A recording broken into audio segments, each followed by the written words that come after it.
어떻게 하나님의 음성인 줄 알아듣나? 잭 부는. 질문. 살다 보면 제 마음속에서 어떤 생각, 소원, 감정이 문득 떠오르는데 그것을 하나님의 뜻이나 소원, 제 삶을 향한 하나님의 목적이라고 또는 성령에 민감하게 인도받는 삶이라고 어떻게 분별할 수 있나요? 답변.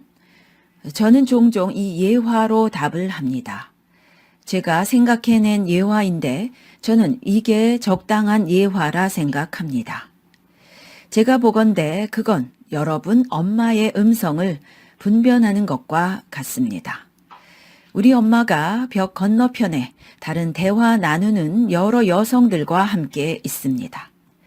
그렇지만 여러분은 엄마의 음성을 구별할 수 있습니다. 그 이유는 여러분은 그 음성을 매우 자주 들었기 때문입니다. 만약 제가 여러분 어머니의 음성을 서너 차례 들었더라도 저는 그분의 음성을 잘 분별하지 못할 것입니다. 여럿이 함께 떠드는 음성들을 제가 일주일을 계속 들어도 그 어머니의 음성은 분별하지 못할 것이에요. 제게 낯익지 않는 생소한 목소리이기 때문입니다.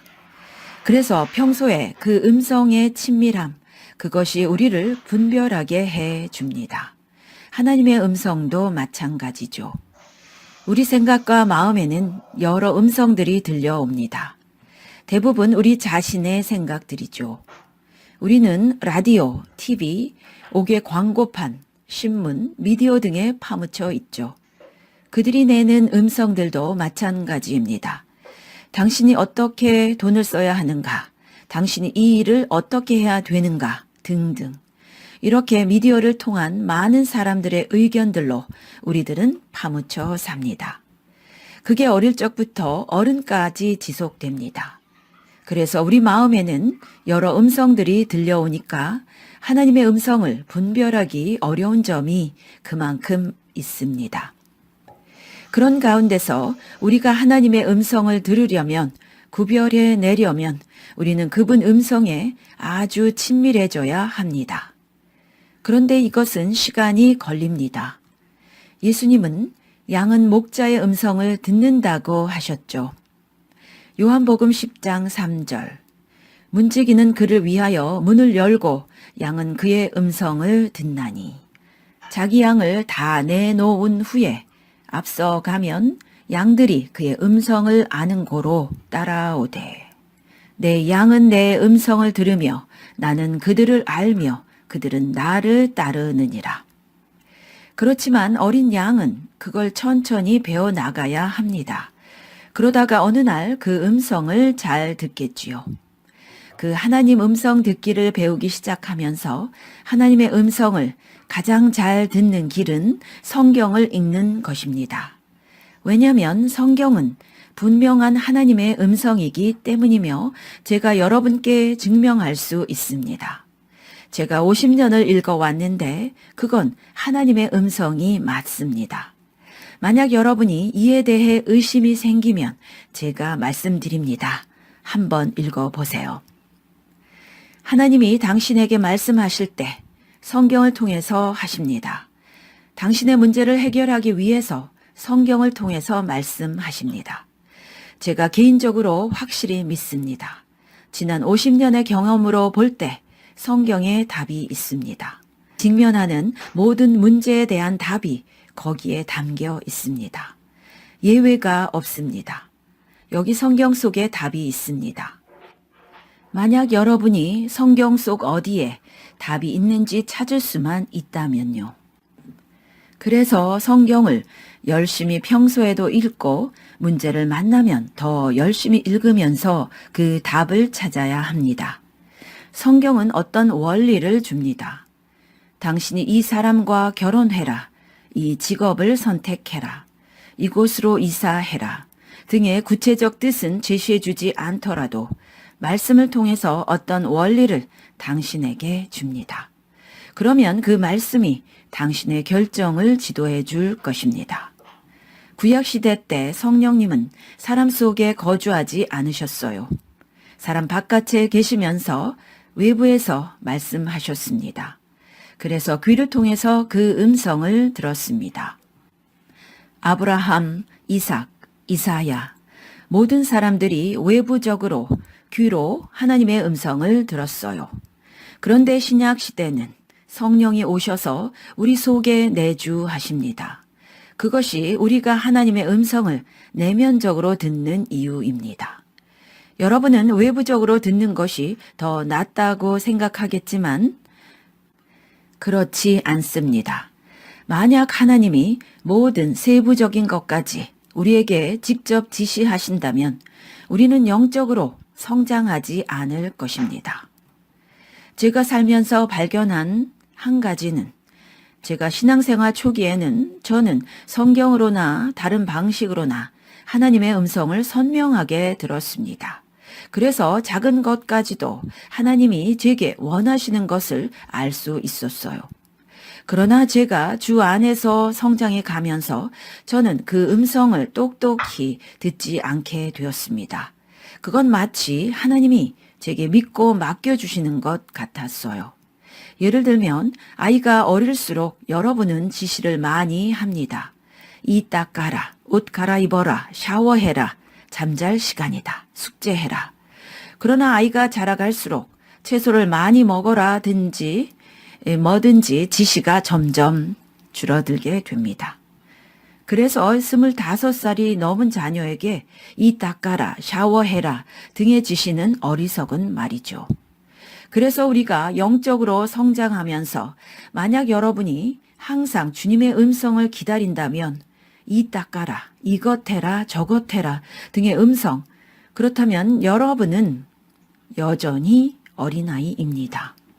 여러분은 성장해 나가야 합니다. 여러분은 성장해서 삶의 좋은 습관을 가져야 합니다. 여러분은 하나님이 그 TV 프로는 봐서는 안 돼. 같은 음성을 아예 들어서는 안 됩니다.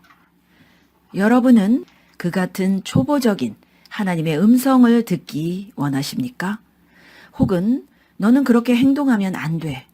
아직도 하나님이 그러신다면 당신은 아직 어린아이입니다. 마찬가지로 결혼하신 분은 아내에게도 그렇게 말해서는 안 됩니다. 말하기 전에 벌써 서로 남편의 뜻을, 아내의 뜻을 깨달아야 합니다. 남편에게도 그렇게 말해서는 안 됩니다. 말을 해서 비로소 깨닫는 것은 그건 아직 서로가 친밀하지 못하다는 증거입니다. 어느 정도 시간이 지나면 여러분은 하나님이 그렇게 일일이 말씀하는 것을 필요치 않게 됩니다. 여러분이 스스로 다 하나님 뜻을 이해하니까요. 그것이 바로 로마서 12장 2절이 의미하는 바입니다. 이 세상을 본받지 말고 내 생각을 새롭게 함으로 변화를 받아서. 생각을 새롭게 한다는 뜻은 하나님 말씀 읽기를 통해서 내가 생각하기 시작합니다. 하나님이 생각하시는 식으로요. 그 나머지 구절에 그렇게 해서 너는 하나님의 완전하신 뜻이 무엇인지 알게 될 것이다. 그러므로 하나님께 일일이 세부적으로 지시받을 필요 없습니다. 보십시오. 지금 이 질문인데요. 내가 어떻게 하나님의 완전하신 뜻을 알 수 있는가요? 그 대답은 이것입니다. 여러분의 생각이 새롭게 되어져야 합니다. 그래서 자율적으로 스스로 하나님의 뜻을 판단하게 되는 거죠. 예를 들면 제가 집에 없을 때 오늘 누가 제 아내에게 제게 대한 많은 질문들을 묻습니다. 아내는 제 대신 그에게 대답합니다.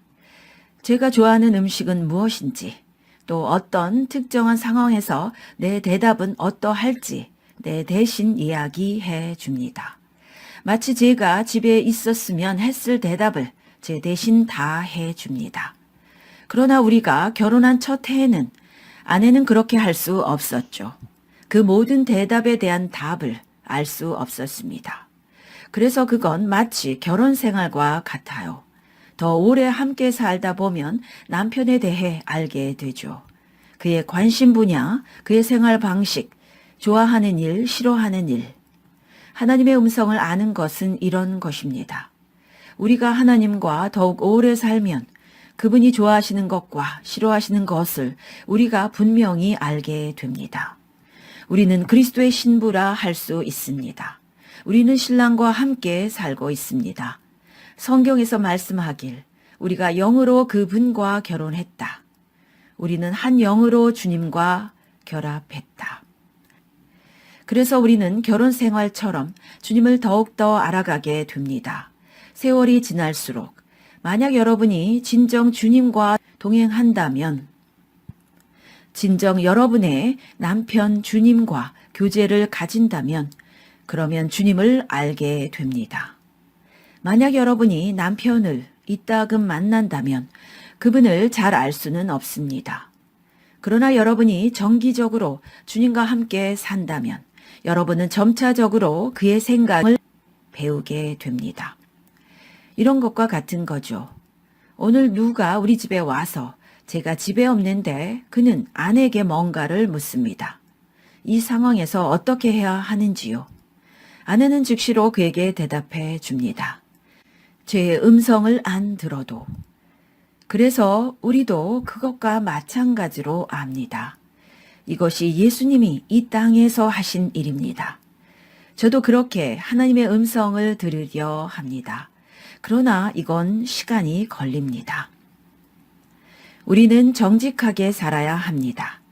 그래야 하나님의 음성과 뜻을 더 잘 분별할 수 있습니다. 우리가 하나님의 영광을 구하면 구할수록 우리 동기가 주님이고 내가 주님의 영광을 구한다면 하나님은 우리에게 당신의 뜻을 보이기 시작하실 것입니다. 이것이 바로 성령의 인도를 받는 삶입니다. 성령께서 우리를 즉시 움직이게 하십니다. 하나님의 음성을 분별하는 데 있어서 성경 읽기와 아울러 제가 추가적으로 말씀드리는 것은 우리는 양심의 음성을 귀 기울여 들어야 합니다. 양심의 음성은 하나님의 음성을 듣는 데 있어서 첫 걸음입니다. 왜냐하면 양심은 아직 어른이 되지 않은 어린아이의 양심은 정말 하나님의 음성에 가깝습니다. 그러나 커가면서 그 양심도 부패하게 되죠. 우리가 성장해서 우리 부모님이 말씀하시길 그 정도는 괜찮아. 약간 속이는 것은 괜찮아. 거기에 동조하면서 우리의 양심은 점점 부패해 갑니다. 그러나 그럴 때 희미하게나마 우리는 깨닫습니다. 뭔가 잘못되었다고요. 그런데 내가 이런 양심의 소리를 점점 무시하면 하나님의 뜻과 음성도 점점 내게서 멀어져 가게 됩니다. 반대로 만약 내가 그 양심의 말을 들으면 하나님이 나를 계속 인도해 가실 것입니다. 그래서 하나님의 음성, 양심의 세미한 음성을 내가 더 많이 발견하게 될 것입니다.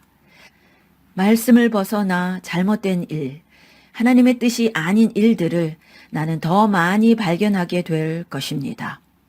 즉 하나님의 음성도 양심의 소리도 더 잘 듣게 될 것입니다.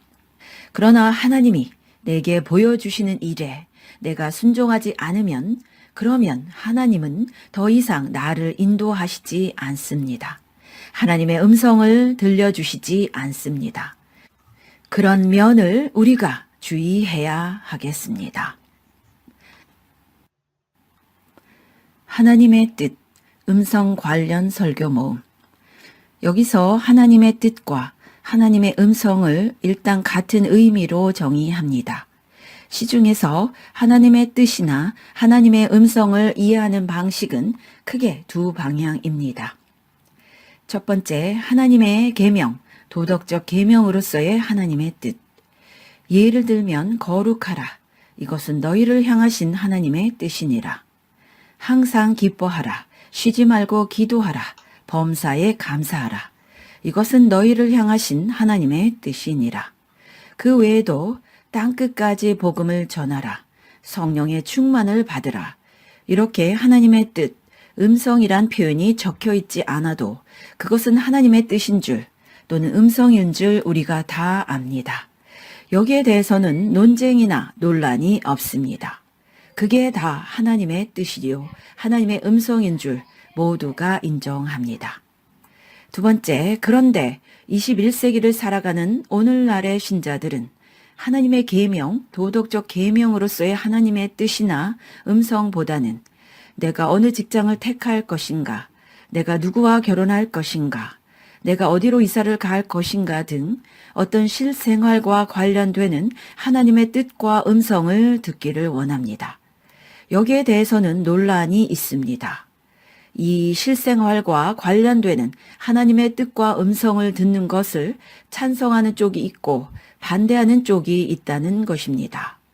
먼저 반대하는 쪽은 신자들이 하나님의 뜻과 음성을 남용하기 때문에, 즉 자기 마음에 떠오르는 생각이나 자기가 꾼 꿈을 하나님의 뜻과 음성으로 너무 내세우며 남용하기 때문에 반대한다는 것이며, 그걸 찬성하는 쪽은 성경에 예언하는 영도 있고 예언의 은사도 있다.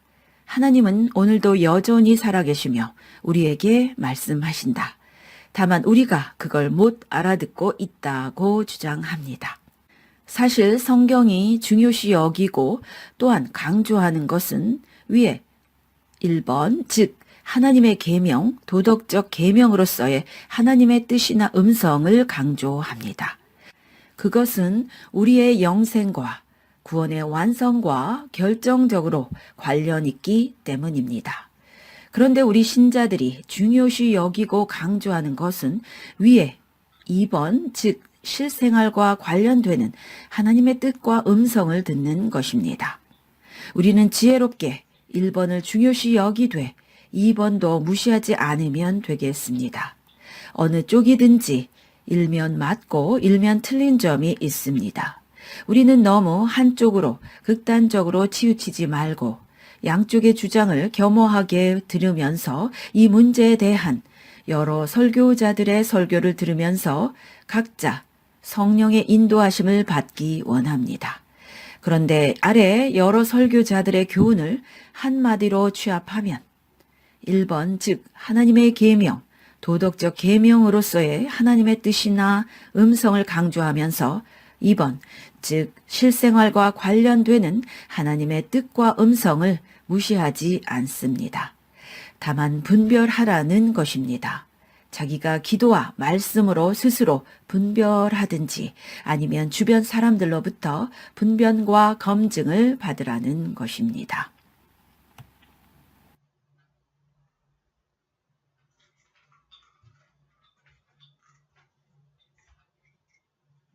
열심과 능력보다 죽는 게 우선이다. 제목만 들으셔도 무슨 뜻인지 금방 다 파악을 하셨을 것으로 믿습니다. 신앙 고백은 누구든지 합니다.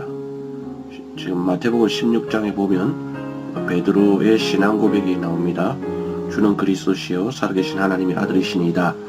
그 신앙 고백을 한 이후에 베드로가 십자가의 길을 이해하지 못하고 주님을 꾸짖어서 주님을 책망하여 도리어 그 길을 가지 말라고 이렇게 주님께 한 수 가르쳐 주었을 때 오히려 베드로는 마귀가 될 뻔했지요. 예수님으로부터 사탄아 내 뒤로 물러가라는 책망을 들었습니다. 이 말은 신앙 고백이 우리의 신앙생활의 종착역이 아니다는 것입니다. 신앙 고백이 전부가 아니다라는 것입니다. 신앙 고백을 한 이후에 두 갈림길이 있다는 거예요. 십자가의 길을 예수님이 걸어가신 그 길을 따라가는 사람이 있고, 신앙 고백을 한 이후에도 육신적인 생각으로 세상에서 잘되고 출세하려는 생각을 가지고 신앙생활을 할 적에 예수님은 그런 사람들을 향하여 사탄아 내 뒤로 물러가라 이렇게 책망을 하신다는 것입니다. 정직하게 오늘 우리 현실을 바라볼 적에 신앙 고백은 교인이 된 이상 거의 100% 가까이 했다고 그렇게 봅니다. 그러나 신앙 고백을 했지만 그 이후에 십자가의 길을 가는 사람은 과연 그 퍼센테이지가 몇 퍼센트가 되느냐, 우리가 한번 깊이 생각해 볼 수 있게 되기를 바랍니다. 어떤 사람은 이렇게 말합니다. 열심과 능력, 이것보다 더 중요한 것이 뭔가 하면 십자가에서 죽는 것이라고 말합니다. 아무리 자기가 열심을 가지고 있고 또 자기가 능력까지 있어요. 그렇지만 십자가에 죽지 못하는 사람은 오히려 사탄이 될 수도 있다는 것입니다. 교회에 너무 많은 사람들이 교회를 위해서 또 주님을 위해서 사실은 자기 명예를 위해서 하는 사람들이 많지요. 그렇게 막 의욕적으로 자기가 가진 어떠한 세상 경력, 세상에서 이때까지 공기업에서 갈고 닦은 능력 이런 걸로 막 일을 하는데 십자가에서 자기가 죽지 않고 자기 능력을 발휘하다가는 대부분 다 마귀의 길을 가는 것입니다. 오히려 그것이 교회에 도움이 되지 않을 때가 정말 많습니다. 그러므로 의욕도 있어야 되고 능력도 있어야 돼요. 그거보다 더 중요한 것은 철저히 자기를 죽이는 것이라는 것입니다. 그래서 실제로 베드로가 예수님께 책망을 받았죠. 사탄아 내 등 뒤로 물러가라. 이 책망을 받고 난 이후로 예수님께서 이제 비로소 말씀을 가르치시죠. 비로소 십자가의 길을 가르치시고 실제로 또 베드로를 한번 십자가에 매달아 죽게 하십니다. 베드로가 3번이나 예수님을 부인하도록 예수님이 그냥 방치하셨다 그럴까요? 내버려 두셨습니다. 예수님은 닭 우는 소리에 베드로가 예수님을 부인할 것을 미리 내다보셨어요. 베드로 보고 미리 사전 경고의 말씀을 하셨지 않습니까? 그럼 예수님 그렇게 뻔히 베드로가 넘어질 줄 알았으면 왜 예수님 좀 베드로를 철저히 사전에 좀 막아주셨으면 어쩌면 베드로가 넘어지지 않을 수도 있었는데 베드로가 3번 주님을 부인하도록 내버려 두셨다. 그게 주님의 잘못이라는 건 아니고요. 베드로 자신의 잘못이지만 주님이 적극적으로 그걸 막아주시지 않으셨다는 것입니다. 그런 베드로를 포함한 우리 모든 인간의 어떠한 실수와 연약함 그 뒤에도 주님의 섭리가 있을 수 있다는 것입니다. 자기 죄성으로 인해서 넘어지는 거지만 그러나 그 뒤에 또 더 큰 그림으로 보면 주님의 섭리가 있을 수 있는데 그건 뭔가 하면은 예수님이 기도하셨어요. 내가 너를 위하여 너 믿음이 떨어지지 않기를 기도하였노니. 그렇게 기도를 하시면서도 예수님이 그냥 살짝 넘어지도록 가룟 유다처럼 이렇게 완전히 넘어진 건 아니잖아요. 살짝 넘어지도록 이렇게 예수님이 허락하신 것은 뭔가 하면 너도 한번 십자가에 죽어봐라 이렇게 하신 거죠. 예수님께서 베드로의 신앙 고백 이후에 십자가의 길을 가르쳐 주시고 베드로가 이렇게 예수님을 부인하도록 그냥 기도만 하시고 막아주시지 않은 이유는 누가복음 22장 31절 32절에 이렇게 말씀하셨어요. 너는 돌이킨 후에 내 형제를 굳게 하라. 완전히 막지 않으시고 내버려 두세요. 그 실패를 통해서 자아를 죽이고 자기 자신에 대해서 절망하고 쉽게 사람이 자기 자아가 죽지 않으니까 예수님께서 한번 베드로가 철저히 자기 자아를 부인하게 되고 자기 자아를 십자가에 못 박게 되는 그러한 그걸 허락하셨다는 것입니다. 보통 이렇게 한번 십자가를 통과하지 못한 사람들은 자기 능력으로 달려갑니다. 그리고 자기 의욕으로 왕성하게 주의 일을 하고 또 주변에 그렇지 못한 사람들을 막 이렇게 손가락질을 하기도 하고 비판하고 비난하기도 합니다.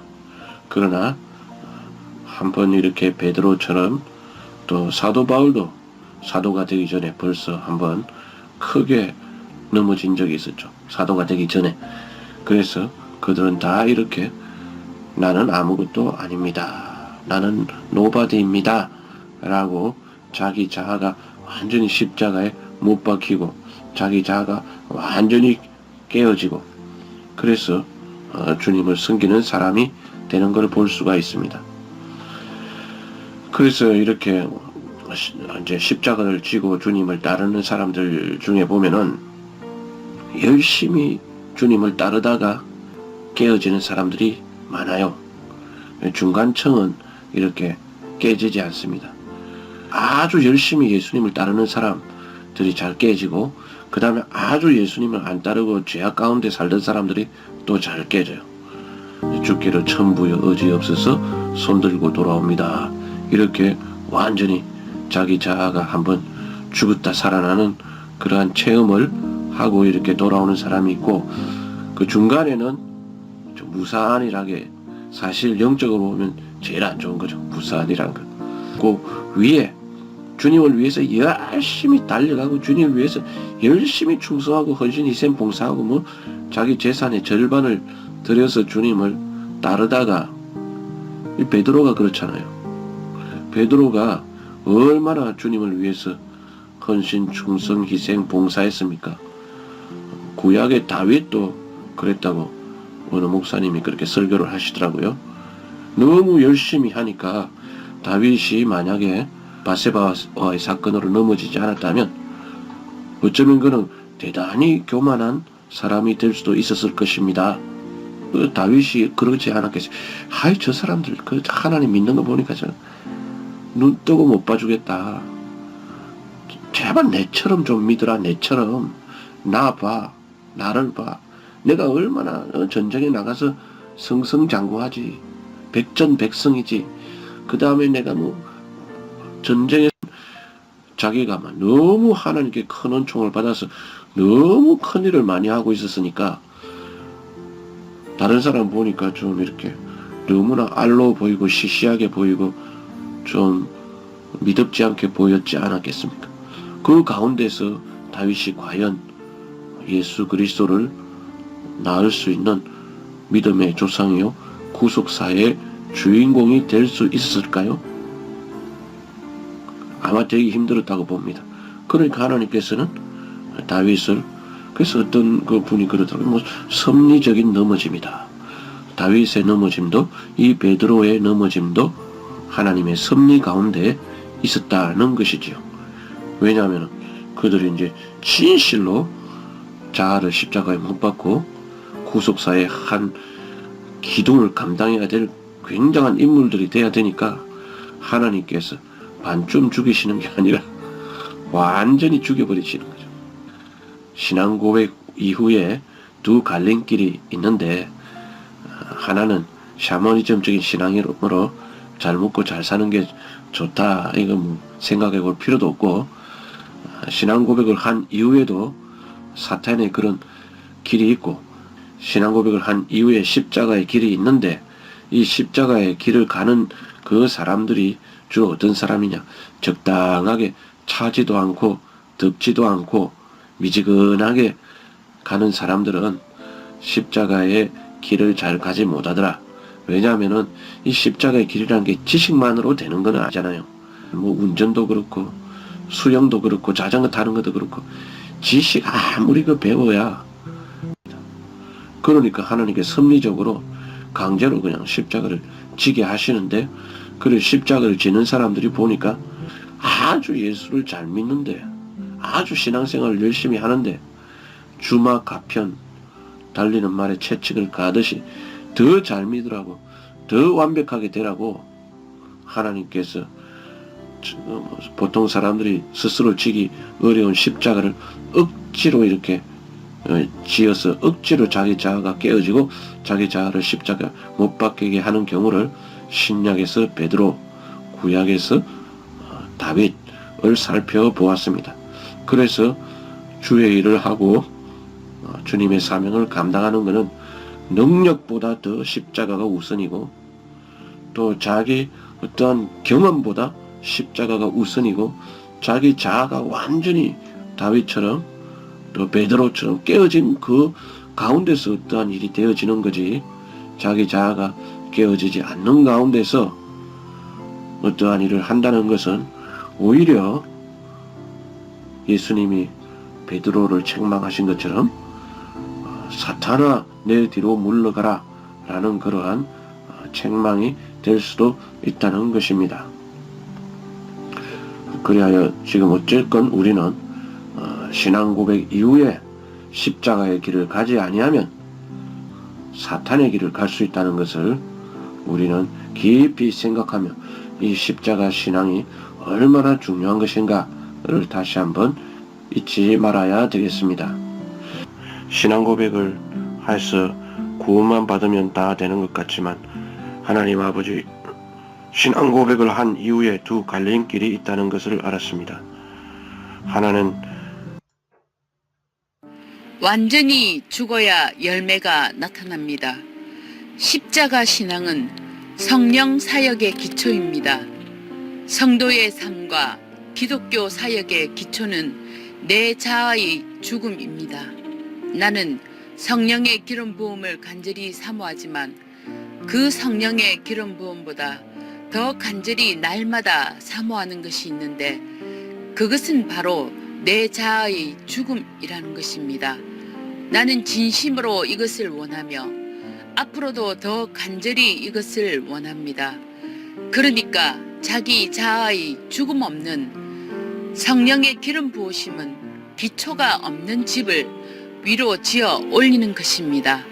성령과 그 기름 부으심, 이런 것이 다 아무리 좋은 것이라 하더라도 어쩌면 기초가 부실한 성령 역사가 된다는 것입니다. 그래서 하나님 저를 십자가에 못 박으소서, 나의 자아를 죽여 주소서.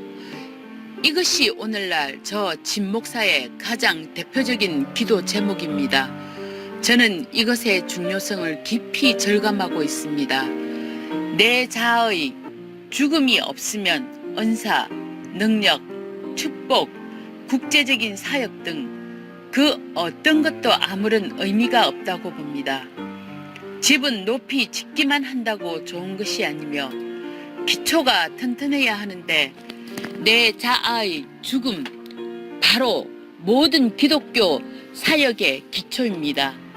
내 자아가 죽을 적에 하나님의 나라가 내 심령에 온전히 임합니다. 성경의 중요한 주제인 하나님의 나라는 바꾸어 말하면 하나님의 통치, 하나님의 다스리심인데 그 하나님의 다스리심을 많이 받는 사람이 있고 그 하나님의 다스리심을 거의 느끼지 못하며 사는 사람이 있습니다. 어떻게 하면 하나님의 나라를 우리가 받을 수 있냐?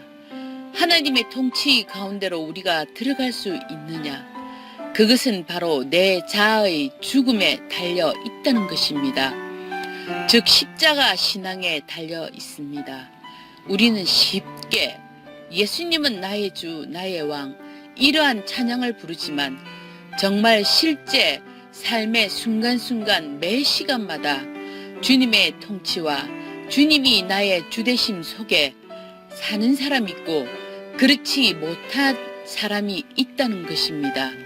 무슨 차이일까요? 바로 내 자아의 죽음의 차이인 것입니다. 내 자아가 죽은 사람이라야만 비로소 하나님의 통치, 그 나라가 내게 강력히 임합니다.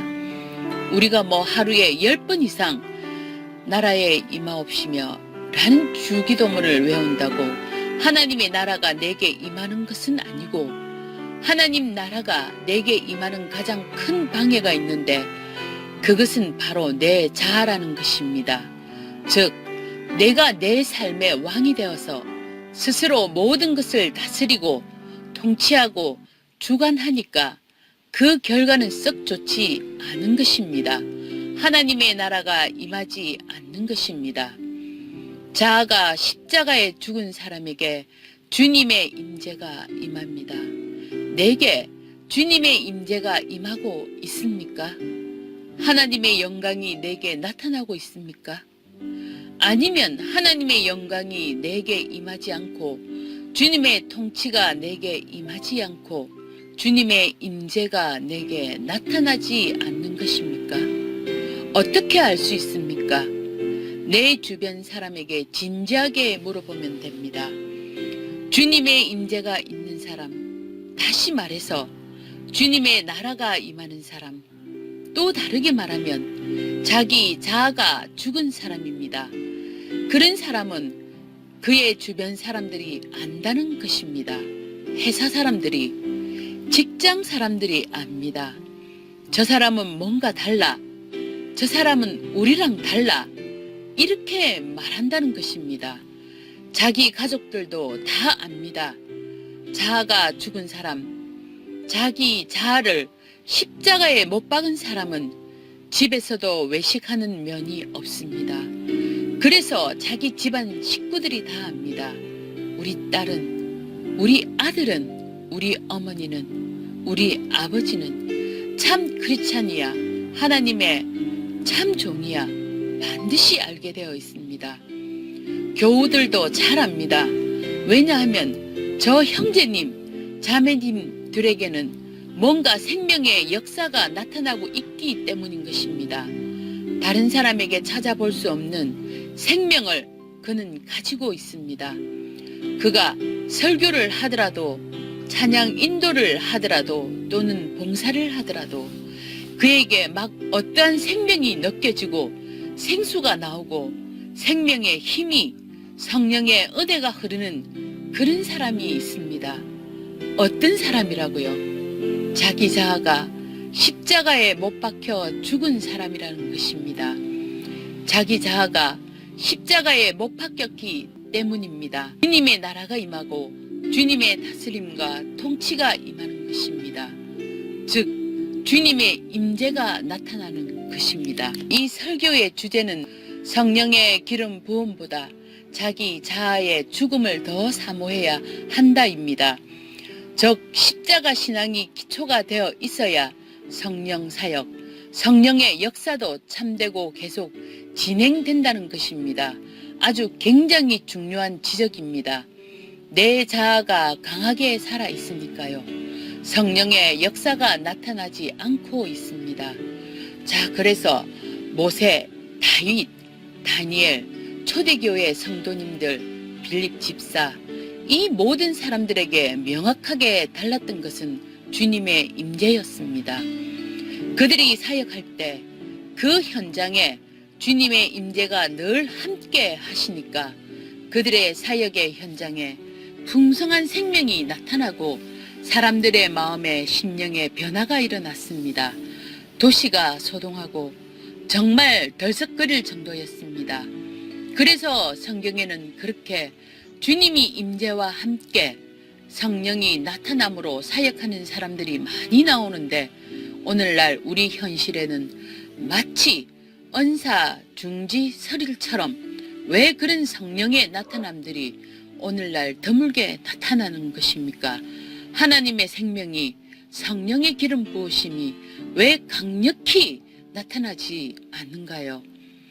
하나님이 나를 강력하게 다스리지 않는다는 것입니다.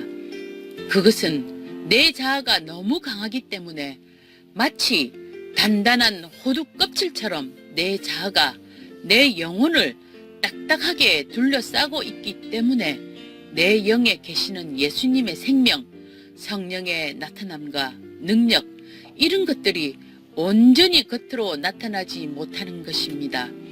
성령의 역사가 내 속에서 밖으로 발산되어야 하는데 내 마음속에 지성소에 하나님의 영이 임하여 계시는데 자기 육신의 겉껍질이 너무나 강하기 때문에 그것이 나를 통해서 밖으로 발산이 되지 않는다는 것입니다. 그래서 여기서 인천 안강자 근사님의 예를 살펴보십시다. 주한교회의 전도왕 안근사의 간정책에서 읽은 내용입니다. 안근사는 1994년에 그 교회의 전도왕으로 뽑혔는데 그 한 해 동안 무려 10,000명을 전도했다고 합니다. 물론 다 결신하지는 않았다 하더라도 매일 하루에 30명에게 복음을 전했다는 것입니다. 정말 하나님이 함께 하시지 않으면 불가능한 일입니다. 하루에 30명씩 전도를 하겠다는 목표를 세우고 1년 동안 꾸준히 실천했습니다. 1994년도에 그렇게 해서 전도를 했는데 그 한 해 동안 1844명에게 전도를 했다고 합니다. 그런데 안건사는 처음부터 전도에 탁월한 열매를 거둔 것은 아니었답니다. 처음에는 아무리 전도해도 아무런 열매도 없었다고 합니다. 그는 1년 4개월 동안 매일 동서, 남북, 사방을 뛰어다니면서 전도를 했는데도 단 한 명의 결신자도 얻지 못했다고 합니다. 얼마나 낙심이 되었을까요? 그래도 안건사는 계속 전도했습니다. 그런데 어느 날 새벽 시간에 안건사는 이런 기도 제목을 붙잡고 간절히 기도했다고 합니다. 주님, 저는 왜 열심히 전도해도 아무 열매가 없는 것입니까? 아무리 자기가 전도해도 사람들이 결신하거나 영접하거나 영접 기도를 따라하는 그런 일이 없었습니다. 그때 이러한 내적인 음성을 들었다고 합니다. 사랑하는 딸아, 먼저 너의 죄를 회개하라. 사랑하는 딸아, 먼저 내가 깨어져야 한다. 그와 동시에 자기에게 회개의 영이 임했다고 합니다.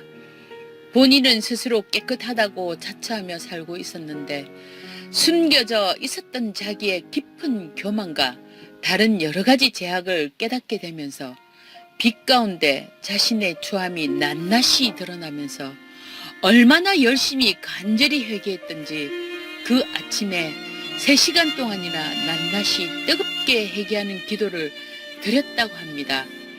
그날 아침에 간절히 회개 기도를 드린 이후에 안건사의 표현으로는 그 이후로는 자기가 만나는 사람의 손만 잡아도 전도가 되고 결신이 되더라는 것입니다. 그와 눈만 마주쳐도 입만 열어도 전도가 되더라는 것입니다. 심지어는 어떤 15층 아파트의 전체 가정을 방문했는데 그 입주자 중 80%가 결신하고 교회로 나왔다고 합니다. 그래서 그 한 해 동안에는 10,000명이 넘는 성도가 교회로 한 번 이상 나왔는데 한 번 이상 나온 사람만 총 1844명이랍니다. 그 중에 계속 다닌 사람이 있고 다 그렇게 하지는 않았다 하더라도 그래도 상당한 열매가 된다는 것입니다. 이것이 바로 안건사의 체험으로 볼 때 자기 자아가 죽었을 때 일어나는 성령의 역사입니다.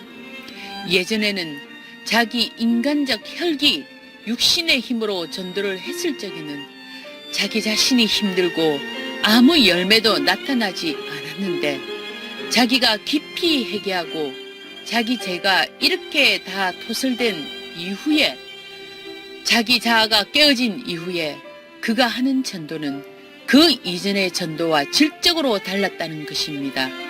열매도 달랐습니다.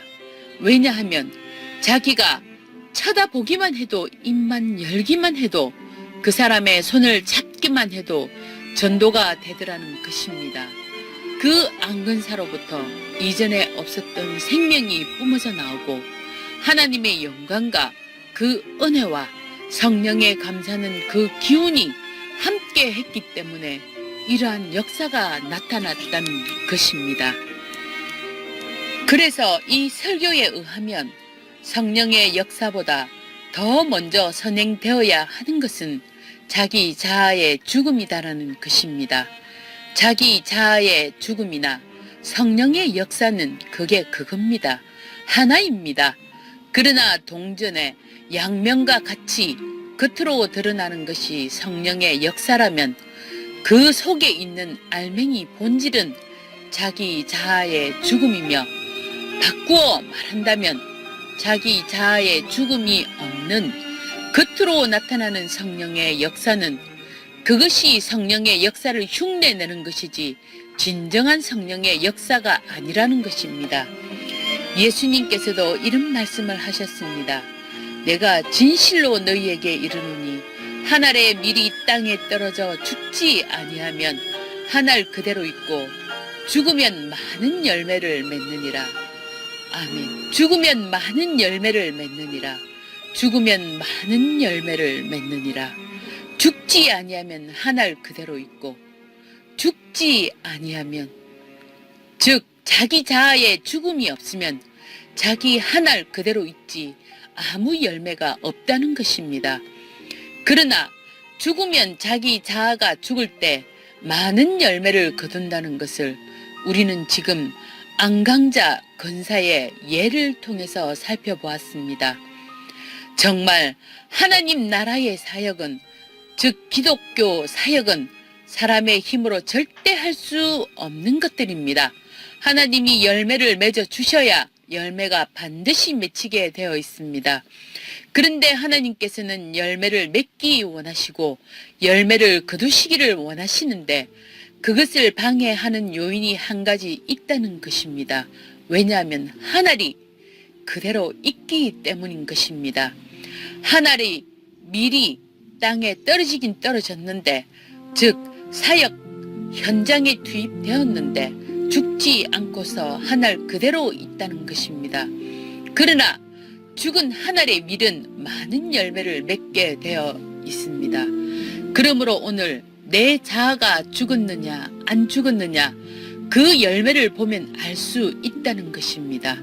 나를 통해서 내 주변으로 예수님의 생명이 나타나고 예수님의 생명, 어떤 분들은 이런 표현을 씁니다. 온화한 눈빛과 따뜻한 말씨, 참 의미가 있는 말이라고 생각합니다. 성령의 은혜가 뭐냐? 성령의 역사가 뭐냐? 온화한 눈빛과 따뜻한 말씨라는 것입니다. 아까 그 권사님처럼 손만 잡아줘도 전도가 되더라는 것입니다. 그냥 보통 사람 손잡으면 다 싫어서 귀찮아합니다. 그러나 자아가 완전히 깨어지고 성령의 다스리심을 받는 사람이 그 손을 잡을 적에 그 생명이 마치 전류가 전선을 타고 흐르듯이 그 사람에게 확 들어가는 것입니다. 그러므로 이 땅에 정말 우리가 성령의 사역을 해야 하는데 그 성령의 사역을 할 적에 먼저 자기 자아가 깨어져야 한다는데, 자아가 깨어진 것을 우리가 실제로 우리 삶에 적용하기는 하루 아침에 되지는 않습니다. 끊임없이 3년, 5년, 길게는 10년 이상 이렇게 자기 신앙의 성숙, 자기 자아가 깨어지는 그 단계적 성숙을 거쳐야 되는데, 이게 하루아침에 설교 한 번 듣는다고 해서 다 되면 얼마나 쉽겠습니까? 그러나 현실은 그렇게 안 됩니다. 그러니까 순간순간 우리는 내 자아가 살아나고 순간순간 내 자아에 의해서 말을 하고 자기 자아적 판단을 하고 자기 자아에 의한 결정을 내리고 자기 자아에 의해서 사람들을 판단하고 쳐다보고 행동합니다. 성경에 보면 무시로 기도한다는 사도 바울의 말씀이 나오는데 이 말은 쉬지 않고 기도한다는 뜻입니다. 모든 기도와 간구로 하되 무시로 성령 안에서 기도하고, 개역 개정은 항상 성령 안에서 기도하고 라고 번역했습니다. 무시로 기도하기라는 것을 저는 쉽게 이렇게 이해합니다. 기도할 적에 교회나 기도의 골방에 가서 딱 기도의 자세를 갖추고 소리를 내어서 기도한다든지 정식으로 기도의 폼을 갖추어서 하는 것은 무시 기도가 아니고 이것은 그냥 기도입니다. 그러면 무시 기도는 무엇이냐? 밥 먹으면서 기도하고, 운전하면서 기도하고, 길을 걸어가면서 기도하고, 일을 하면서도 기도하고, 그 사람을 만나기 전에 기도하고, 커피숍에서 커피를 마시면서 기도하고, 이게 무시로 기도하는 것입니다. 거기서 뭐 어떻게 기도의 자세를 갖추고 소리내어서 기도를 할 수는 없지요. 운전을 하는 사람은 운전을 해야지. 기도한다고 눈을 감고 있으면 자동차 사고가 나겠죠. 그렇지만 그는 운전 중에라도 무시로 기도할 수 있습니다. 자기 자아의 죽음이라는 것이 사실 그 3년 5년간의 깊은 성숙의 단계로 나아가야 되는데 순간순간 우리는 자기 자아의 판단과 자기 자아가 속에서 깨어지지 않는 옛 사람으로 금방 되돌아가 버리기 때문에 무시 기도가 필요하다는 것입니다. 무시로 기도하는 사람은 순간순간마다 주님의 판단이 임하기를 원하고 자기가 행하는 것이 아니라 주님이 그 모든 일을 주도권을 가지고 행하시고 자기는 주님의 도구가 되기를 원하는 그런 사람들의 특징은 무시로 기도하는 사람이라는 것입니다. 무시로 기도하는 그 사람만이 죽으면 많은 열매를 맺는 것이지 무시로 기도하지 않을 적에는 그냥 우리가 이론적으로는 십자가에 죽어야 된다라는 것을 알지만 미리 죽지 못하고 한 알 그대로 있는 것입니다. 그래서 무시로 기도하는 습관을 우리가 가져야 한다는 것입니다. 모잠비크를 중심으로 아프리카에서 대단히 큰 부흥을 일으키고 있는 하이디 베이크라는 목사님이 있습니다. 그분도 처음에는 모잠비크의 사역이 대단한 것은 아니었다고 합니다. 그런데 1998년도에 토론토에서 성령의 불을 받고 그 목사님은 실제로 막 몸이 너무 뜨거워서 견딜 수가 없었다고 합니다. 하나님, 제가 지금 뜨거워서 견딜 수가 없습니다. 제가 지금 다 죽을 것만 같습니다. 이렇게 자기가 기도했다고 합니다. 그때에 주님께서 이렇게 음성을 주셨다고 합니다. 그래, 나는 내가 먼저 죽기를 원한다. 내가 모잠비크에 부흥을 달라고 기도하는데 나는 내가 먼저 죽기를 원한다. 이렇게 해서 그분은 정말 그 성령의 불을 받고 뜨거운 가마 가운데서 자기 자아가 죽는 체험을 했다는 것입니다. 이렇게 무슨 성령의 큰 불을 인생의 어느 시점에 한 번 받는 체험도 필요하겠지만 그것 한 번 받았다고 또 다 되는 것은 아니라고 봅니다. 그 이후에 바로 그 다음 날부터 또 우리는 우리의 옛 자아로 쉽게 즉시 되돌아가기 때문에 사도 바울이 말한 무시로 기도함과 같은 계속적으로 자기 기도의 끈을 놓지 않고 모든 말과 눈빛과 악수하는 모든 일에 있어서 하나님의 인도를 받는 그런 사람이 될 적에 그래서 자기가 진정 죽고 예수의 생명이 나타날 적에 하이디 베이크 목사님이 모잠비크에서 놀라운 열매를 거두고 그 열매가 모잠비크 주변의 여러 나라로 확산되어 나갔던 것처럼 그런 열매가 나타날 것입니다. 오늘날 많은 사람들이 자기 각자 기도 제목을 가지고 소원을 가지고 주님께 기도하고 있는데 이 설교를 하신 진 목사님은 자기 기도의 가장 큰 제목은 자기 자신이 죽는다는 것입니다. 왜 우리 가정이 변화되지 않는가요? 내 자아가 죽지 않아서 그렇다는 것입니다. 왜 내가 이끄는 공동체가 열매가 없는가요? 내가 죽지 않아서 그렇다는 것입니다. 우리 공동체에 하나님의 영광이 임하기를 원한다면 내가 먼저 죽는 그 자아의 죽음을 체험해야 하는데 이게 얼마나 어려운가 하면 모세가 그 자기 자아를 완전히 죽이지 못했습니다. 대충 하나님이 쓰시기에 합당할 정도로 죽이는데 무려 40년이 걸렸습니다. 그렇지만 또 가나안에 들어가서도 그는 계속 자기 자아를 죽이는 처절한 그러한 신앙 성숙의 과정을 거쳐야 했던 것입니다. 이것은 결코 쉽지 않지만 우리가 목표만큼은 바로 정하고 방향 설정만큼은 바로 정하고 나아가야 된다는 것입니다. 자아의 죽음이 선행되지 않고 무슨 교회가 부흥되기를 원하고 가정이 잘 되기를 원하고 사업이 잘 되기를 원하고 성령의 기적적인 역사가 나타나기를 원하고 이것이 우리의 기도가 되고 우리의 목표가 된다면 그것은 잘못된 목표라는 것입니다. 그래서 이러한 통찰력이 우리 모두에 있기를 바랍니다. 아멘.